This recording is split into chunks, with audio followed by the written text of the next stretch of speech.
Bien, y para analizar este tema tenemos como invitado a Nacho Montes de Oca. Él es periodista y analista internacional quien nos acompaña desde Buenos Aires, Argentina. Nacho, muchísimas gracias por acompañarnos. Buen día, un gusto como siempre.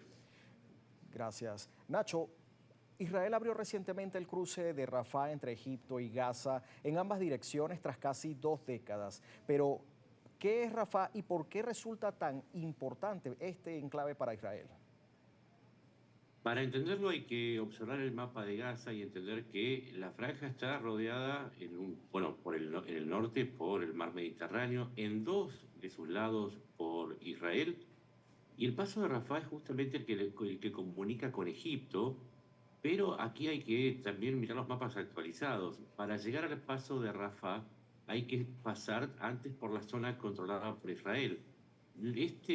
Esta apertura, más que un cambio categórico en la crisis humanitaria en Gaza o en la situación político-militar, es un gesto de buena voluntad que hace Israel ante un proceso de este proceso de paz que está auspiciado por Estados Unidos, que se venía complicando porque había muchos problemas para pasar a la fase 2, precisamente porque se había cumplido una de las condiciones, que es la entrega de los cautivos, los rehenes en manos de Hamas y de los cuerpos, pero no se habían cumplido las otras dos condiciones. Uno era que Hamas se desarmara, dejara las armas, y el segundo es que la franja fuera administrada por un gobierno teocrático con presencia de tropas de países árabes y más Turquía.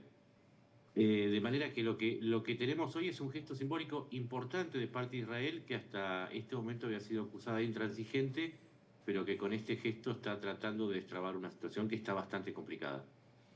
¿Y por qué desde la apertura hace ya casi una semana solo 180 personas han podido cruzar la frontera? ¿Por qué ha sido tan lento este proceso?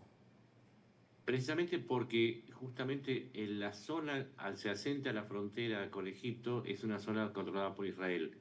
Israel ejerce su control y su sistema de seguridad es absolutamente celoso con respecto a las personas que van a salir. Lo que se había pactado es que salieran aquellos No, no, no, ¿qué gazatíes que pasó? estuvieran en condiciones humanitarias o de salud muy al límite. Lo que dice Israel es que no puede dejar de vigilar No, ese sube la paso sube, sí. hacia la frontera con Rafah, No, no, no. precisamente porque lo que tiene miedo es que jamás esté utilizando este paso para sacar a parte de sus combatientes heridos.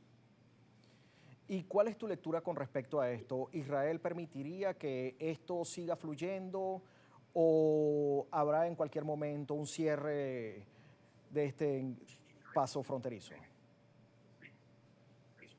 Pero tiene mucho que ver con con la reunión que van a tener estos días Donald Trump y Benjamín Netanyahu en la Casa Blanca, en donde se tiene que tomar una decisión. Si el status quo actual es insostenible, jamás se está rehaciendo fuerzas, sigue en el control de la zona centro-norte de Gaza, y lo del paso de Gaza, y como dije antes, es un gesto para tratar de decirle al resto de los socios en este plan de paz: nosotros tenemos la buena voluntad, pero nadie está haciendo nada para terminar con los autores de la masacre del 7 de octubre.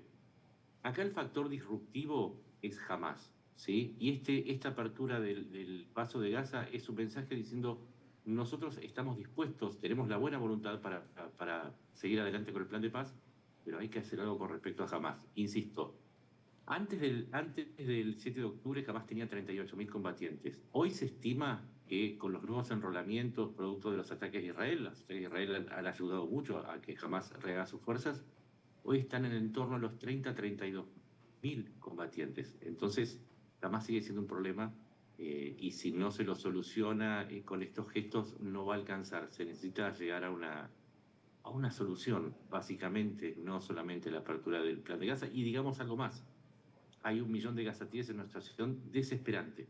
Lo que está en juego no es solamente la situación política de Gaza, sino un desastre humanitario en donde el 90% de las viviendas y de la obra pública está destruida. Así que se necesita urgente una solución más allá de esta apertura circunstancial, de este gesto. Y la situación humanitaria pudiera agudizarse aún más con esta actitud de Hamas con respecto a la situación entre Israel?